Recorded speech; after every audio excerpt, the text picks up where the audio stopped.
ഉറങ്ങിയില്ലേ?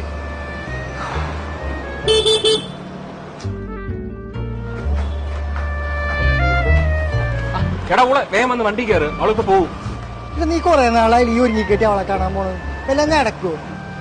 എടാ നീ ഇത് നോക്കിക്കോ, ഇന്ന് ഞാൻ അവളുടെ മുന്നിൽ പോയിട്ട് എന്റെ ഇഷ്ടം പറയും. സത്യം, ഇന്ന് ഞാൻ എന്റെ മനസ്സ് തുറന്നു. നിർത്ത് അവളവിടെ എടാ ഇത് വേണോ? അയ്യോ, എന്തൊക്കെയായിരുന്നു പറഞ്ഞത്? അവളൊക്കെ ഇന്ന് ഇപ്പൊ തന്നെ എന്ന് പറയും. എന്തൊക്കെ പറഞ്ഞു നീ? എടാ ഇന്ന് തന്നെ വേണോ?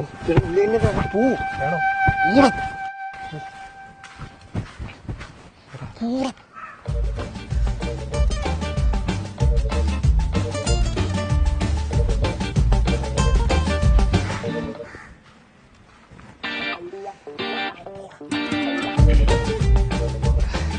ഹായ്.